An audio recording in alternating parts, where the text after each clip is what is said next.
May 11th, exactly. 3:33 p.m. It's 3:33. Yeah, exactly. A week ago, we had a high-profile rap beef. As a big fan of hip-hop, I know that we all are. I feel like this was a culturally defining moment and something that's going to shift the rap game. Are you Team Kendrick or Team Drake, and what are your thoughts about the whole? All right. Pay attention. We're going to teach you something real special today. This is two coins. My boy Wally, then Ronnie, wherever you're at, we're at. Showing two sides of the same coin. Let me know what y'all think. 2 coins. Follow us on Instagram and Twitter today.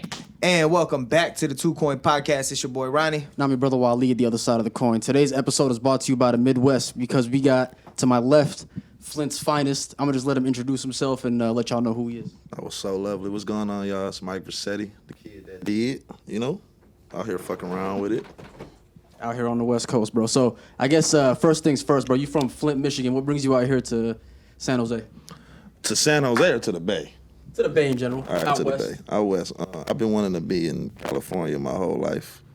Dreaming since I was a kid. I was living in Atlanta 2 years prior to me moving here. And I just realized that wasn't really my speed. When'd you leave Detroit or Flint? I left Flint. See, I keep saying that ever since I first. That a lot. We'll get into that. Dude, we'll get into that too, though. People don't be knowing the difference. But I left Michigan in 2019. Okay. Was in Atlanta for 2 years, and I left Atlanta 2021. And then came out here since. Yep. I had a homie that lived out here from Flint. Shout out Quan.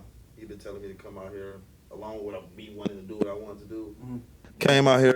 I was working at Tesla in Fremont, so that's why I end up in San Jose, because Fremont, 10 minutes away from San Jose.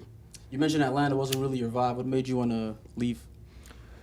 Don't get me wrong. If I was to leave here, I probably would want to go back to Atlanta. Atlanta lit. It's a lot of excellence going on there. There's a lot of black excellence. I heard Atlanta's like a growing hub. This one of the biggest major cities that's a small city still. It's just, I'm really not with the little baby future vibe. I'm an artist at the end of the day, so yeah. I ain't in the club trying to stand on the couches. I'm on some chill shit. So the West Coast was always like more just drawn to where I wanted to be as far as my persona. So yeah, I'm not gonna lie. After talking to you offline for a couple minutes, you can just kind of tell your vibe kind of fits the West Coast. But the Midwest and the West Coast is kind of similar like that. They always say the Bay and Detroit are cousins. Yeah, I feel home here though. You know what I'm saying? Even like a Detroit sound. I don't know how familiar you are with it, Rodney, because all the artists we just mentioned offline, like Babyface Ray, Keys, EVs, they all got kind of like a West Coast drawl to how they talk. And even you, bro, like you're not from Detroit, you're from Flint, obviously. Yeah. But like even the way you talk kind of sounds like the lingo's very similar. Hey, let me ask you this: like, the people out in the Midwest, do they have a lot of family out here? No, I don't even got no family out here. Till I got what my you think that cousin connection is then? I honestly wouldn't be able to tell you, bro. I don't know how. I don't know. I think it might got something to do with the music and the production, with the snares and the bells and some shit. But other than that, I don't know how we connected like that. Because it's not like this in the South or the East Coast or... Yeah. When I'm in North Carolina, I don't feel like I'm at home and shit. But when I'm in Oakland, I feel like I'm at home. I mean, damn, bro, the Bay do got that kind of feel for a lot of people, though. It is like a central hub of, just one different cultures. I know you speaking specifically for, for you yourself, like, But I don't know, something about the Bay specifically, because I know a lot of people, they get a whole different energy when they move down to LA. It's still that sense of, like, organicness amongst the crowd out here. I felt that when I first came here, though. First time I came to California was, we went to Vegas, but we took a road trip to the Bay. And I was in Vallejo and I was in the city. But when I came out here, I went to Golden Gate Park. I think that was the first time. This shit was just so peaceful. Yeah. And I had went to LA like 2 weeks after that, and it's a whole different ball game. Yeah, because I feel like part of that too is, maybe I'm wrong, but I think it has to do with, a lot of the gang politics that are in LA in some pockets. Yeah. In LA, I feel like you got to keep your head more on a swivel depending on where you're at geographically. Yeah. Whereas here, I mean, no offense to anybody from LA watching this, but like here, there's number one, it's like a lot more diversity. Like you meet people from all walks of life out here, and it's a melting pot, bro. So you like, we say this all the time. Like when we was at San Jose State, we was living with the most diverse group of individuals. That was me, you, DJ, Phil, like dude, like Korean dude, black dude, white dude, Indian. You know what I mean? So, and that's like you find that everywhere out here. So I think that has a lot to do with it. I love that too, though. That's what I was finna say back on when I feel at home. I could be talking to a white boy, a black boy, a Latina, Asian, Middle Eastern, whatever. I just still feel like culturally connected in a odd way. Yeah. No matter how different the cultures, we still feel connected. That's the Bay Area, though. So yeah, fuck with the Bay. Nah, shout out to that. I know y'all were kind of talking about early. Later, Mark. Goodbye, Mark. Mark about to go get a bag. I hope. But nah, going back to what y'all was talking about earlier, just with the different artists and whatnot. I'm not too familiar with like the entire Detroit scene, but I do see the similarities musically, like from what I have heard. But yeah, no, shout out to that dog. But who like for the people that don't know, you know what I mean, me included. Who is Baby? Because I know there's a bunch of different baby faces. Is that like a group, a collective? Like, what's the whole? He was just breaking it down to me off. The real question though, it's not a clique of baby faces. The only baby faces is like the singer nigga Babyface, the Babyface Ray. Like he was like probably cause it's a nigga from in Seattle I think named Babyface Wood. You ever heard of him? Mm-mm. It's a nigga named Babyface Wood. Don't know you, but shout out you. Shout out to you. And yeah, little bro, Babyface E, but he just kind of took the name because he grew up listening to Ray and he got a baby face, but no, I don't know where that shit came from. Gotcha, they ain't no like deep story, but it just so happened. Some niggas who look young but older. Pharrell jeans. Yeah, it ain't like a clique like EBK or whatever. Yeah, it's not that. But people be thinking it's just. I mean, you got to think though, because you got a lot like for the average viewer, the average person that doesn't know like the backstory and whatnot. You know what I mean? Yeah. You see 3 different artists with Babyface on it. You know, like what I mean? Yeah, they clicked up. Like even Mozzie, his name is Mozzie, but he like you know what I mean. Mozzie gang. You know what I mean? Yeah. Like, so yeah. So building off of your question, Ronnie, me and you were talking offline about. I asked you how far Detroit and Flint were from each other. Yep. You told me it was like an hour and some change, and based on what we discussed, like the musical culture between Flint and Michigan, or just like the culture in general, is similar to Sac versus the Bay. Yeah. Like they're close in proximity, but they bounce off of each other, but they still have like glaring differences. Yeah, absolutely. So for the people that don't know, because I wasn't tapped into it either, like I know geographically speaking, Flint is a big city, Detroit is a big city. People get them mixed up all the time, right? I don't mean to cut you. Go ahead. No, so like what's the major differences between like the sound, culture, et cetera, between those two cities? I'm gonna kind of break it down how I feel like the Sac and the Bay. Because like I think the Bay a little bit more flashier than Sac. A little bit, yeah. Right or wrong? Am I wrong on that one? Yeah. I feel like that's accurate. But you got to think like it's only because like the Bay's got a lot more people. You know what bingo. I mean? With Detroit, it's a bigger okay. Mecca thing. So it's like we the little brother for real. Okay. Like Sac always kind of been the little brother for real. Sac niggas, no offense, but they like probably don't dress as good as people from the Bay, or they might be a little bit behind a little bit more than what's going on in the Bay. And that's kind of how we was at the crib until more so when the internet age came around and we able to see what's going on. But Detroit niggas is a lot more flamboyant, flashier. They hustle hard. They was scamming early on before niggas at the crib was scamming. Cartier glasses is a big thing. Detroit started shit like that. That's Detroit culture. Flint culture more like I might have on these Dickies and this white tee, but I got some shit tucked though. Like I'm hustling, I'm working, or they just don't really give a fuck about all the flashy shit. Y'all more like blue collar? Yeah, that's where General Motors. I mean, General Motors started between Flint and Detroit though, but yeah, it's more like that. Blue collar, hard working, grimy. A lot more crime and shit because it's a smaller area, but they pretty much kind of the same in a way, though, I'd say. Some of my Detroit niggas just like my homies from the crib. What's something unique about Flint that most people wouldn't know? You like the weed on that one. the first Corvette was made there. Oh, shit, for real? I mean, I think people don't really know that. Corvette is like the American supercar. Like, that's the Ferrari American cars to me. Yeah. First Corvette was made in Flint. We got some prime athletes. Like, they don't know Clarissa Shields from Flint. Kyle Kuzma. The Michigan boys. Like Mateen Cleaves and shit. Like, it's a lot of hidden gems in Flint, I should say, that most people don't know about. A lot of things that we're responsible for, but most don't know we're responsible for.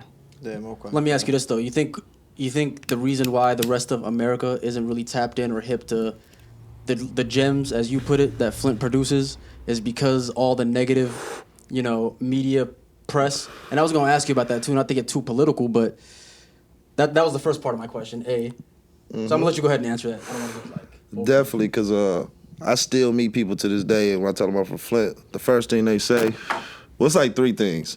The water, they had that Netflix documentary where it was talking about the cops and shit. Yep. And free my nigga Rio.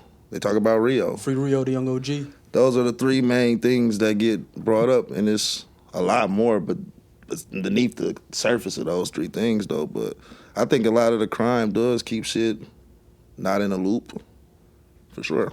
Yeah, so, I mean, you touched on it, the water crisis. Negative shit is the only thing that's going to get attention. Exactly. Like, from the outside looking in, what the media presents to me and everybody that hasn't been there before is just all negativity. But as far as, like, the water crisis specifically, not to get too political, but what's the situation like with that on the ground, if you have any awareness of it? I know you've been living here since 2019. But is it as bad as they say it is? Is it worse? What kind of... I hate to be the nigga to answer that question, because I don't really think it was... It was always the pipes at the end of the day. Yeah. The pipes is corroded. They've been... I think it's been like the same foundation for like 50, 100 years or some shit. So it's like the pipes is corroded. They rusted. So anything that comes through the pipes is going to come out contaminated. That process to rebuild those pipes, years, millions of dollars. Yeah. So it's something that's kind of just getting swept under the rug. I don't know if y'all remember, lots of people were donating money to Flint. Like, where the fuck is that shit at? Yeah, bro. I think Kyrie Irving, don't quote me on that, but all types of motherfuckers. All types of people was donating money. Funds was misappropriated. And some people water was coming out looking brown. Some nigga shit don't look like this. Damn, Some nigga shit was looking like this. Damn, bro. Damn. I never had to deal with that, thankfully. Yeah. But I did have some people that was, boiling their water and using water bottles to cook and clean and all type of shit. Shout out to Flint, man. Shout out to Flint. Hopefully, They had jobs. They had jobs where you could work 40 hours a week just giving out cases of water. That was like a whole contract job for full-time employees for like a year or 2. Damn, around when did like this entire like crisis really start? Like, I from think your the water perspective? crisis was like 2014. Yeah, I was gonna say it's like the better part of a decade I've been hearing about this shit, and they still ain't but I'm solved it. talking about from like you actually being from there. Like, how bad was it? Like even in the early 2000s? Water or just general? No, just the water. Water was never a problem until they switched to the water supply source. Mm-hmm. They used to get it from the Detroit River, and then when they switched it to the fucking Flint River, which is dirty as hell, brown, like you wouldn't even want to fish in that shit, which makes no sense to me still. When they did that, I think that's when the whole pipe situation came around and shit, when they switched the water Bro, that's like supply. it's like eating healthy for your whole life, and then just going on a bender, just shit McDonald's and food shit, yeah. for like a year straight. Your That was entire that governor. That governor was corrupt as fuck. Snyder, I think that was his name. Whatever the fuck his name was, yeah. Shit, that Excuse probably- me for not being so politically correct, guys. But I know the nigga last name. I know who I'm talking about. But yeah, he was corrupt as fuck. Nah, man. So being from the Midwest, right? Like, and then you being out here, you've been in Atlanta. What's your thoughts on Californians? In what way? Like the culture out here, how people move. Like I asked Don about the same thing. Him being from the East Coast, you could see. You know what I mean? Like one of the things that they said is like out here, there's no sense of urgency. The East Coast niggas are way more aggressive. You know what I mean? Obviously, That's they usually seem how more it is, aggressive. Yeah, always been like But that. compared to like Midwest motherfuckers, like I think we like I said, I like on the aspect of that. There's some chill people out here, some nonchalant ones, some hippie stoner type personas out here and shit, and then you got some hotheads. There's a lot of hotheads out here from San Jose to Frisco to Oakland to everywhere in between. yeah, Just like back home. But I think just a little bit more diverse, so it's kind of hard to maybe identify with it. Because where I'm from is kind of black and white for real. It's not really too much outside of black and white in Flint. It is some Latino culture, some Asian culture, some Indian culture, Chaldean, but it's not predominantly just black and white and shit. So I'm only dealing with certain types of people in a small environment at the end of the day. So when you out here, I can meet the kid from Dublin. I can meet the motherfucker from San Mateo. I can meet the motherfucker from Richmond. They all got different values and was raised differently for the most part. So, and there's so many more people. So you're dealing with a lot more. Yeah. But at the end of the day, though, I think people is people. Your environment can determine how you act, but at the end of the day, people gonna be people. Were you recording music even before you moved out here to Cali? Oh yeah, been doing this shit for a while. So would you say you stayed consistent to the same sound, or has the sound of your music changed based on where you were geographically? Never geographically. It would always be just like my mood, maybe. Yeah.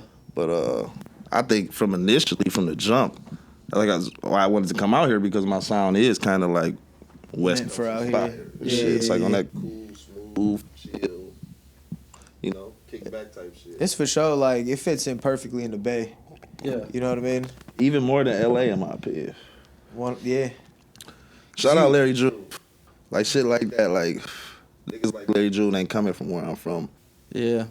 You ain't really hearing that type of shit. But we mentioned offline too, Payroll Giovanni. Obviously he's not from Flint, he's from Detroit, so it's kind of down the road, but yeah. He's a frequent collaborator of Larry June. And we mentioned earlier how the sounds kind of, they're similar, right? They're cousins, like, but at the same time, the Bay never accuses Detroit of biting off of their sound and vice versa, or Detroit the Midwest. They do they? That shit all the time. For real? I'm starting to see motherfuckers like to get credit everywhere they from though. Like, where's the first place I was at that people really wanted credit? I could say, probably Atlanta. Atlanta motherfuckers did start a lot of shit. They be wanting credit, but out here in the Bay, they let your ass know. But you gotta think though, bro. The Bay did start a lot of the sounds. They did. You know what I mean? Even like a lot of. More so with E40. E40 was the lingo king. But you gotta think E40 brought a lot of shit out to Atlanta, and then got a lot back from Atlanta too. That's why you see a lot of similarities between Atlanta and Bay music too. Yeah, that's facts. Zaytoven from Frisco. Yeah. Zaytoven from Frisco. He moved to Atlanta and started fucking with Gucci and all that shit. So he brought that bass. I thought he was from Atlanta. I didn't know he was from Frisco. Been there so long, I think you just get identified with it. Yeah. So Detroit motherfuckers definitely be, we did that. We started that. People prideful where they from. They like the credit all the time. Yeah. And the Bay, I mean, you said the Bay did start a lot of shit, Ronnie. And I feel like because they don't get recognized for it nationally, exactly what it is. The Bay as a region just has a chip on their shoulder. 100%. And sometimes we can get carried away with that. Like, yeah. We started this. I mean, you got to think, bro. Anybody that got a chip on their shoulder, like... It's hard not to get carried away. Yeah, sure. You feel me? Because you're working off emotion at that point. Yeah, facts. Did they really start Hella? No, I saw that happen in real time. I'm not 100%. Hella's nationwide now, but I remember being in middle school and motherfuckers was using Hella all the time. Bro, I remember being in elementary school, motherfuckers using Hella all the time. And then also on top of that, it's like I would talk to family members outside or anybody from outside of this region. Mm-hmm. They'd be like, what's Hella? Yeah, you say elementary, then you for sure was there before. I remember you used to say Helly. The fuck? That's Helly burn. That's Helly burn. You say Helly. That shit sound wild, that bro. That was high school. So that was early 2010s or something like that. 2010, 2012. What year? You 93? 94. 94? Okay. So I don't really recall when I started saying Hella, but I know Hella is some big term shit. Though. But everybody says Hella though. So. Yeah. They do, but there was bro, a point when, because not to cut you off, but I ain't talking about shit. Yeah, I'm just yapping. But no, a lot of the listeners know, I moved here to California after spending all of elementary school out east in Harlem, Newark, New Jersey. Oh, my nigga was on the East Coast. I was way east. So I was 10 years old when I moved out here. I still would consider myself a West Coaster. This is home. This is where I grew up and, became a man and adolescent and all that shit. That's where my balls drop. But I remember being in elementary school. Fuck you. I remember being in elementary school and, by 4th, 5th grade, you start using a lot of the lingo like the older kids are using and whatnot. First time I heard Hella was when I came out here 6th grade and I'm like, what the fuck does that mean, Hella? And then it just became a part of my daily vernacular at a certain point. To say Hecka. Yeah, Hecka, exactly. Like you couldn't cut. You would say Hecka. So I was like, then you graduate to Hella. Yeah, I get a bad credit on that. It sounds like they've been doing this before we was doing it for sure.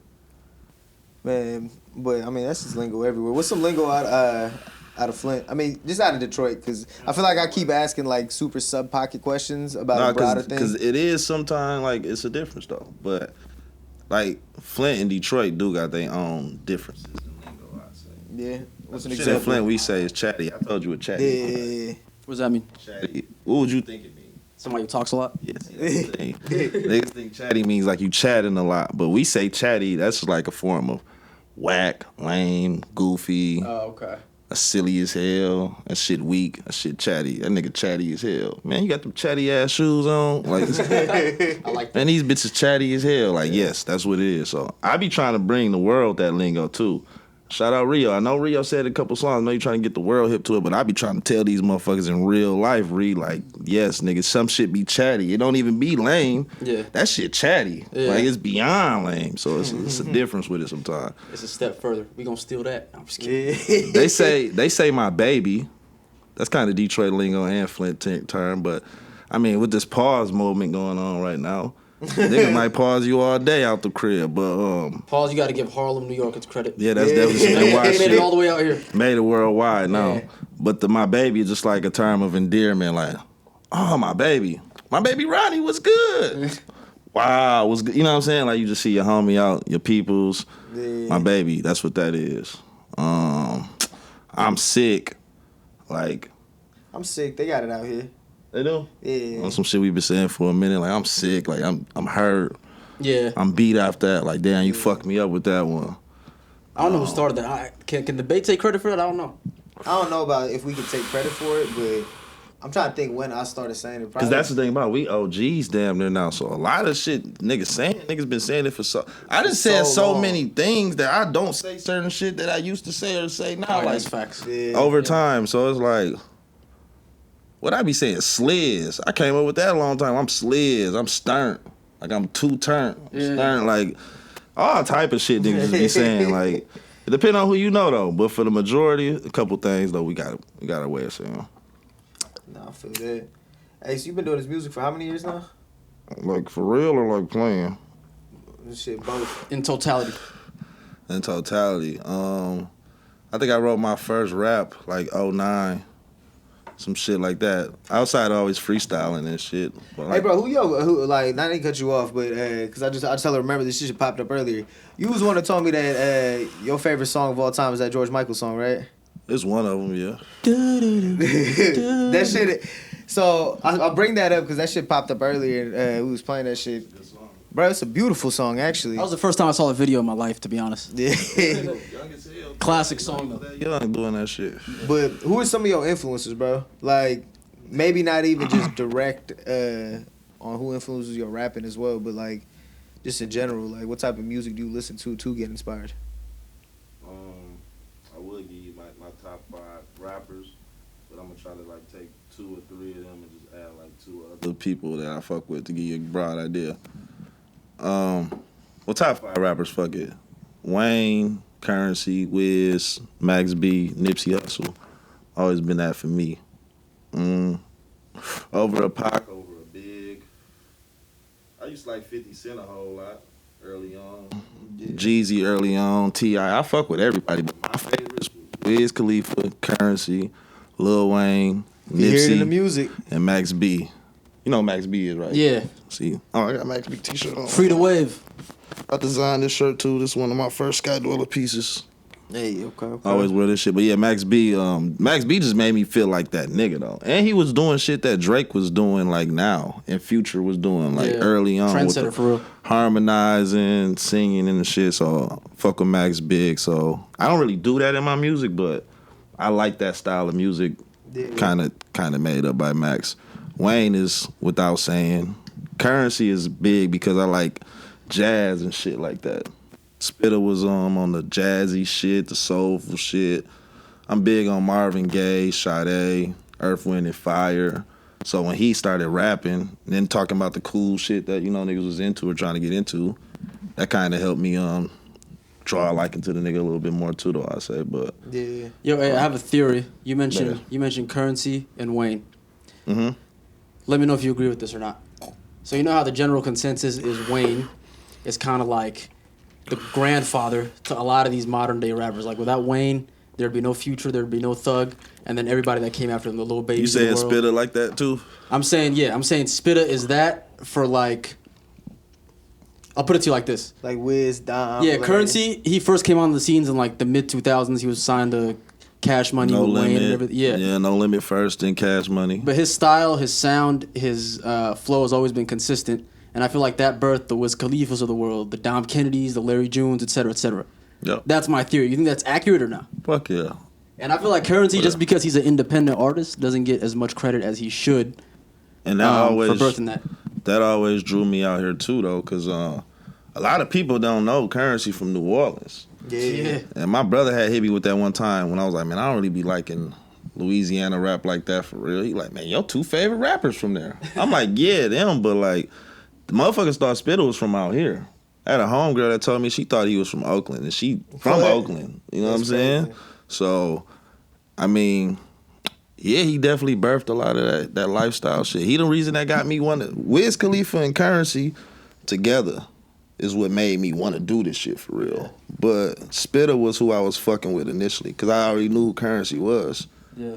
And then when he came out with Wiz, like I fuck with Max, I fuck with Wayne, I fuck with Nipsey tough.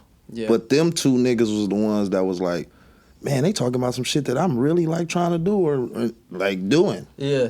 Cars, bitches, kicks, cool shit, fly shit. That's what really got my ear for the music shit, and that's kind of how I came up with what I'm doing for real. Like, it was a big inspiration of what I'm doing. Because, I mean, I got to give it to them at the end of the day when it come to that. Even with these right here, like, I've been smoking these the for raws. Like, since 2009 or something, 10. Those are all the best papers. These the other day because I'm so motherfucking burnt out on these backwoods, but I'm about to buy some papers because sometimes I like to get back to my roots though. But yeah, I didn't even used to smoke once. Like I was jet like Taylor Gang, nigga, for real. Like I really embodied that shit because I believed in what they was doing. Yeah, like, I fuck with it. So I would say they kind of give me my most inspiration, I think, and then kind of like fucking with Max and Nipsey and Wayne. That's gonna make me want to rap. But then I'm also from Michigan, so like Babyface Ray is a big inspiration, I say too. I've been fucking Payroll as well. You know what I'm saying? Them 2 specifically from the D. I can't really say. I mean, Pimp C, UGK, shit like that. Other than that, though, yeah. I was gonna say too. My top 5 person. I mean, I'm not an artist, but like if you ask me, I'm a hip hop fan. My top 5 changes over time. Gotta depend on what your ears. Yeah. I don't really listen to them 5 that I just said. I don't listen to. I might listen to some Max here and there. I might listen to some Currency here and there, some Wiz here and there, but I'm not listening to their more recent projects, honestly. Yeah. I got it, but I don't really stream it a whole lot. I'm listening to V's, I'm listening to Money Man, I'm listening to Chicken P, I'm listening to Babyface E. I'm listening to different shit now. Yeah, you gotta stay plugged in with the new artists too. Bingo. Yeah. So I mean, I was gonna say like food. Last I said music like food. That shit change every so often. Oh yeah, your palate changes every time. Yeah. I mean, shit, bro. It's also one of those like as you grow as a person, you know what I mean. You're not listening to the same shit that puts you in a different mindset or that you was in a different mindset listening to. Or you doing different shit now. You feel me? Just relating to different things. Or like life's ever evolving at the end of the day. You can even think of it like a revolving door, man. Like, just sometimes I don't know where the fuck I was going with that with my high ass. I'm like, just in the sense, like, sometimes you listen to certain shit and sometimes it's one of those, like, damn, bro, I can't play that no more. Yeah. You know what I mean? I don't get the same feeling off of it. It don't hit the same. It don't hit the same. It is refreshing to hear a top 5 that doesn't include the standard generic top 5s that everybody would say. What you think the generic one is? Oh, Hov, Nas, Pac, Biggie. Oh, yeah, man. Like, niggas is capping if they, especially if motherfuckers can't even name 15, can't even quote 15 songs from now, if it's one of those, you name those 5 and you know they discography front to back, all right, for sure. You really must have fucking fell in love with them. Or you from that era. Yeah, but granted, like, I know people, and myself included, I went back and, because I wasn't around, I'm a 95 baby, I wasn't around when Jay-Z dropped, or I wasn't old enough to listen to that shit when Jay-Z dropped, Nas, etc., etc. After I became a teenager, I went back, rediscovered their work. And, you know, I was fucking with it, but it was never going to hit me the same way as it would have if I would have been around for that music to drop in real time. I mean, bro, that's why Cole is number 1 for me. That's why Kendrick's number 2. You know what I mean? Mm-hmm. People have them, whatever, and then it's just you got a lot of modern day stuff because it's like like you said, we're growing with it real time. Yeah. You know what I mean? You remember when Kendrick dropped. Mm-hmm. I don't know. I can't tell you what I was doing when Pac dropped. Yeah, because hip hop is all about moments. Yeah, it's all about moments. Everything that happens in rap is a moment, and I'm gonna use that to segue into my next question here. We just had a moment. What's the date today? Saturday. Today's Saturday, May 11th. May 11th, exactly. 3:33 p.m. It's 3:33. Yeah, exactly. A week ago, we had a high profile rap beef. we was talking about it a little bit offline, but as a big fan of hip hop, I know that we all are. I feel like this was a culturally defining moment and something that's going to shift the rap game, as high profile as it was. So, I guess my question to you, bro, are you Team Kendrick or Team Drake, and what are your thoughts about the whole situation? I gotta pick a team. Yeah, bro, it's 2024, bro. I gotta pick a team. We in the internet era. You gotta pick a side. You gotta stay pick a over side, yeah. I gotta stand on something. If I gotta pick a side, I definitely gotta be. If I gotta pick a side, I definitely gotta pick Kendrick. I gotta say I'm Team Kendrick. Yeah. And I'm not even, honestly, a real fan of either one of them. Well, I will say I think they both make good music. They both great artists. I was telling him the other day, like, I fuck with Kendrick, but I always liked Cole more. When it come to, like, you see who I said I like, y'all. So when it came to that, like, well, this nigga ain't better than Drake or better than whoop-de-whoop, I'm like, I like J. Cole when you talking them niggas. I like J. Cole. Who the fuck else is even, like, comparable of a lyricist with them? It's a lot of people that's good, but nobody else was like on that level of. Well, it's not even just lyricism. It's like also getting to that superstar level. Travis Scott not in that same bracket, is he?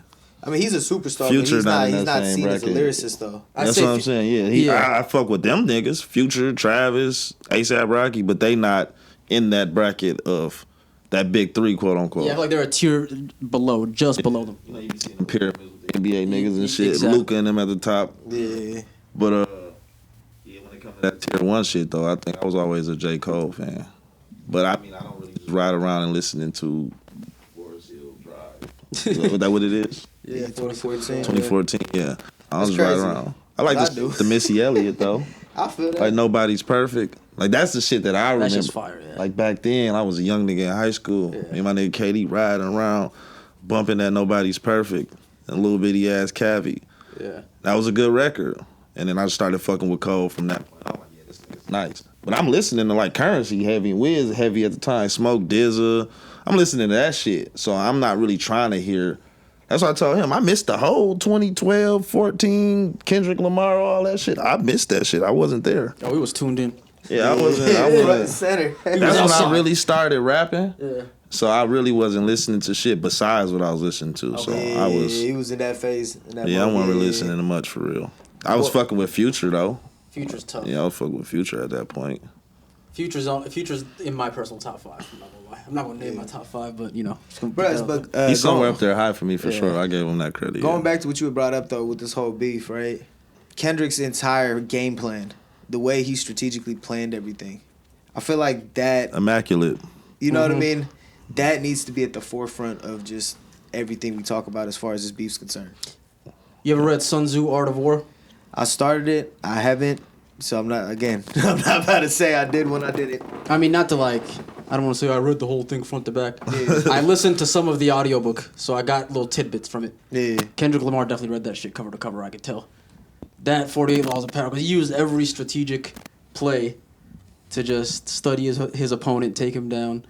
And we mentioned Except when it came to outshining your master. What do you mean by that? He outshined him. Well, not really necessarily, because he never got in the limelight like that. He never outshined him. Yeah, that's true, because he never really gave a fuck. And then I can't say that. The only time was when he hit the kill shot. Yeah. But when you say outshine the master, is Drake the master in that situation? I think so, because if you think back early on, he took him on his first tour. But I think Kendrick would have been as big as he was regardless. Not facts, but it's one of those like it's hard to tell. Drake was the master. It's hard for me to even tell. I don't mean cut you off, Ronnie. People, it's like Drake was the master for Kendrick as he got introduced into this hip hop game, this space that was new to Kendrick.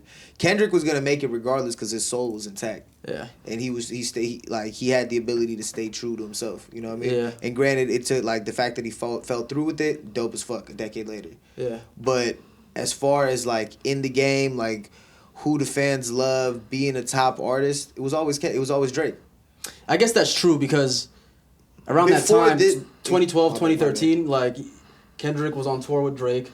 He was on Drake's Take Care album. Drake had the feature on Good Kid, Mad City. So I guess that would. I never thought about it like that. You know what I mean? Like, and then he just had to play it smart. So like going back to what you were saying, the Art of War, like never outshine the master. It's just like, damn, bro, he really played the long game. He might have didn't really like that nigga too though. Like jump type shit. Yeah, his character might have been flawed to him. Like I remember when I met this nigga Ronnie. Ronnie was just on some cool shit. Like I'm like, man, what's this nigga name? Yeah. What's your name? He told me his name and shit, and he told me he did music, made beats. And he said, yeah, we got to fuck around with it. But he had to, like, bring me around to see if he fucked with me, though. Yeah. He told me that we pulled up, smoked some shit. He like, yeah, bro, just make sure you was a cool nigga before I started working with you, you know what I'm saying? Because I don't be wanting that around. And I feel him on that shit. And I feel like maybe Kendrick Lamar just seen flaw in Drake character. The energy was off. Yeah. Especially after he did that little friendly competition jab on Control verse. Yeah. And then Drake acted like a girl about it. So he like, man, this nigga's a bitch probably. Yeah. So I mean, I ain't mad at him. I feel like I think I agree with that theory. He might have not liked him from jump, cause when y'all get a chance, y'all should go back and listen to that Buried Alive interlude on Take Care. It's Kendrick doing a whole interlude on Drake's album in 2012, and the verse is like 1 minute, like a minute and a half, right? But he's basically saying like, I'm a new guy in this rap game. I'm in Toronto. Drake is taking me around, showing me the rapper lifestyle, and I'm trying to not let it affect my soul type shit. So I think from jump, he started kind of looking at him sideways, and the reaction to that Control verse, as you just mentioned, probably just was like, all right, this nigga's a bitch. Man, he probably was at Diddy parties and everything. Yeah. And see, that's the other thing, too, with everything coming out. Like, I really think Drake's going down with Diddy, bro. Did he do it or did he not? I don't know, because it's like they choose when they get to release the shit on you, I guess. But I guess it depends on when you gotta like do something to fuck up though, right? Yeah, I mean, bro, think about it this way: the powers that be, like the higher forces, that are pulling the strings of Diddy, and you know what I mean? The label execs. Yeah, bro, they're people bigger than Diddy. For sure. Yeah, but it's one of those. Just like, damn, I don't know why that pause had me fucked up. Yeah, that was crazy. That was crazy. Caught in real time. Yo, that was wild. But nah, bro, like they look at something like this, what do you call it? Kendrick hitting Drake or exposing him for, you know what I mean, quote unquote being a pedophile. Mm-hmm. But that's some shit the higher ups would be like, yeah, we could just cut bait with this dude. He's not about to fuck shit up for everybody. No cap. That's why I think the last diss track to come out of that whole debacle, what was it, The Heart Part 6? Yeah. Came out Sunday night. You listened to it? Nope. He said, I'm not fucking with that nigga. But it just literally sounded like, I mean, everybody's had the same opinion, so I'm not going to regurgitate it, pause, but it's like a defeated Drake waving the white flag saying, this nigga won, y'all got it. And it's just him defending himself from allegations type shit. And I don't even think he wanted to do that. I think he just wanted to bow out gracefully. But the allegations were so serious, and I agree he's probably guilty to some extent. He had to do it, like the record label executive forced his hand to do it type shit. Yeah, you gotta protect yourself. I mean, bro, think about the fact that his team actually reached out to to Kendrick too, talk about, hey, can you just walk back the shit you said? Yeah. It's like, nah, bro, what the fuck? I bet it should have been like J. Certified Cole. lover boys, certified pedophiles. Like, damn, bro, motherfuckers are chanting that in the club. Cause that ain't no light shit to have on your name. It's not. That's a bad jacket to rock. Would you agree that that's like our generation's version of like Ether or Hit 'Em Up? 100% has to be. It has to be, bro. Like, literally on a daily basis, I'll probably slap Not Like Us at least 10 times. I'm in the gym with it. This should be having crazy in the gym. Cause back to back, he wasn't even hitting them like how Kendrick just hit him on that. For real. Back to back was the more recent one we remember. You know what I mean? But back to back was like, it was just like a laid back club hit. This shit is every fucking bar. Yeah. And even like We thought the Pusha T shit was that too. But I'm like, Pusha T wasn't on the level that these guys are at, like commercially. At all. Yeah. And you got to think, even with Pusha T, he didn't have this. He didn't match Kendrick with the club record. Yeah. Or match Drake with the club record. Yeah, it was just straight disrespect. Kendrick went and got literally, bro. Kendrick went and got Mustard. Was like, God, I'm gonna give you disrespect over this plate. And he locked down a whole region. You know what I mean? Yeah, he did. That's the big thing. Like, Hit 'Em Up locked down the West. Ether locked down all of New York, turned him against Jay-Z to some extent. Yeah. And this locked down the entire West Coast. Like, I'm not Crazy. sure you'll find anybody that's like Bumping Drake on the West Coast, bro. You know, I don't know. And you know what's crazy? This beef was probably the like perfect thing that could have happened for Kendrick's career too, timing wise. You know what I mean? Everybody's gonna be copying his next album. I saw like some streaming data that was like his most recent albums, like It's like top 10 right now. yeah, like a lot That's of young cats are going back and like listening to that shit. And peeping that shit, that's what's up, bro. Bro, cause you remember, bro, like I was a senior in high school when Good Kid, Mad City came out. I remember listening to that in the whip. You remember when we listened to Pimp a Butterfly? We had a whole listening session. Yeah. And damn, and it's like people are getting to experience that for the first time again. And if You know what it is? A lot of people would brush off Kendrick, like going back and listening to Section 80 as it, like imagine you're 16 right now, right? Mm-hmm. Like I get it with all the music there, but if you just sit down 16, 17 and listen to that, yo, that shit'll change your life. OD. You know what I mean? Even if you don't get half of what he's talking about, you're at least going to be intrigued. Like, yo, this ain't the Kendrick that I thought. Because the Kendrick everybody's thinking is like the developed Kendrick. Yeah. Stage 3 Kendrick. You know what I mean? Exactly. With the weird voices. But they don't know the Kendrick that led up to that built that. He's experimenting now because he's built a career. That's fact. Like we saw his career develop type shit. Yeah. So, and if you just sit down and listen to like I'd say any two of his albums in his discography front to back, you'll completely understand why he won that Pulitzer and why he was the first rapper to win a Pulitzer. He literally writes essays in rap music form. But let me stop dick riding.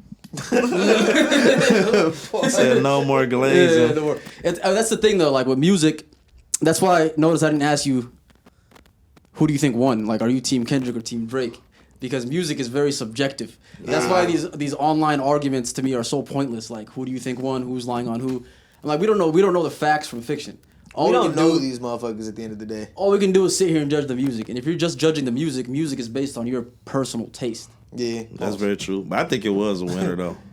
I think Kendrick won for sure. I mean, me too, but I I'm think just trying to be he nice for fucked the him Drake up. level. Yeah, he attacked his character, his image, talked to his mom and his dad.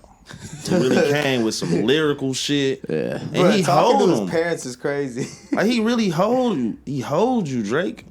I don't want no Drake feature or no like interview like a lot of these other niggas. A lot of niggas gonna be biased because they really want a Drake interview or feature. So they feel like they can't go against him. I mean, you're an up-and-coming artist. If you had the opportunity to get a Drake Niggas feature... say that all the time. And you know what? I tell them, realistically, why would I not want a Drake feature? Because I'm not shit compared to him in the grand scheme of music right now. But it's like, I don't really care. Like, no, I don't. Like, genuinely. Yeah, that's We real, don't even bro. make the same type of music. It wouldn't fit. If I like just did a Drake feature and got blew up, that's what it is. Like, I would feel like that's kind of like going against me how I feel. But like I said, of course it would be beneficial for me. But no, I wouldn't really give a fuck to be like, Drake here? I don't go to Drake shows. I don't. You're not gonna go pursue that. Like if it just so happened to be somebody's like, hey, Drake wanna hop on your track. I get a song with my nigga Rio, or Crispy Life Kid, or YSR Grams, or, you know what I'm saying? A nigga from the crib or something like Payroll Geo. Payroll or something before I'm really concerned about a Drake feature for sure. Yeah, the sound has to mesh. Yeah. You know, and Should it be lit? that goes into another conversation, bro. That's another reason to me why Kendrick won, is because he addressed the criticism that we've all had of Drake for the past 15 years. Like, granted, I enjoyed Drake's music. I'm never gonna sit here and act like I disliked any of his music. But the number one criticism I always had was that, yeah, he's kind of like, Kendrick put it best, he's a rap music colonizer. He'll go to different regions, take the up-and-coming artists, hop on their shit. Culture vulture. Yeah, and like secure that culture region's vulture. whole fan base and then discard that artist and dump them to the side. So Been a culture vulture to me, but then people be like, it's Drake. Like my nigga be saying this, Meezy be saying this all the time. He be like, Drake the only one that recognize the young niggas and fuck with them. I'm like, yeah, but that's kind of like... that's just the optics. Yeah, that's just so you can ride the wave and get lit. But it's like, yeah, because who gonna say no? That's like I just said, I don't want to say no. I might want to say no, but it's like, who gonna say no for real? Yeah. And that's another thing too that people didn't like about him. This is a Drake hate train, but like a lot of this shit's getting exposed. Like rapping like you're trying to free the slaves. That line that he had. Yeah. That didn't sit right with me, right? Like, bro, like I mean, granted, like I consider myself black. Like, I feel him on some saying Kendrick be on some black power shit or whatever, but like I don't know, you there white, you don't need to be saying that. Your mama white, why would you say that? Yeah, like he shouldn't let that shit come out of his mouth. Yeah, you got a white mama, you shouldn't even be saying shit like that. First of all, if you're at the top, the hierarchy of rap, I feel like you kind of have like a responsibility to address some of like the social issues in Black America. Damn. Bingo. You see what happened when Lil Baby did it? Yeah. When Lil Baby did it. And that's the exact reason why, you know, J. Cole has the same background as Drake. White mom, black dad. But he doesn't get the same flack that Drake does because he takes the social responsibility to talk about these issues. Yeah. I be forgetting that. Yeah, like he cares about... But he don't identify as that. You see what I'm saying? Drake down there be identifying as a culture vulture to some niggas. That's what I'm saying. Drake identifies as black when it's convenient for him. Mm-hmm. But then when it's like, oh, Drake, can you talk about history of racism in America, yada, yada, yada, he don't want to touch that shit. Like, I'm apolitical now. I don't think my nigga ever did that, no cap. But when it's time to get lit in the club, now I'm black. Yeah. You know what I mean? So that's one thing I never liked. From the outside looking in, it always seemed like Cole was, you know what I mean? You never questioned it. That's why I fuck with Nip. I think Nip was a rapper on that. Like, you heard what I just said, my top 5. Yeah. None of them niggas really on shit like that. But I think Nip was the one that was, like, genuine and was really for the empowerment of his people. Nip is also in my top 5, man. Rest in peace. R.I.P. Nip was on that, I think. I fuck with Larry June a lot now, though, on some recent shit. Mm-hmm. Like, if I got to come up with a new top 5, Larry June to be in there. But he be on some chill shit, too. He worry about, you know what I'm saying, bettering his own people and, you know what I'm saying, himself. But yeah. Niggas don't be on that black power shit. But I don't think you that responsibility doesn't really fall on you the same way if you're not at the top of the pyramid. Correct. Yeah, if you're at the top of the pyramid, you still have to. Looking up at niggas like Kendrick for real in the essence. But if Larry June were to ever get there, like I wouldn't put it past him to talk about those things. For sure, yeah. You know what I mean, especially with the shit he talk about now. Shit. Yeah, you're right. Know what I mean? Right, yeah. Pops always told me, man, you gotta break the cycle.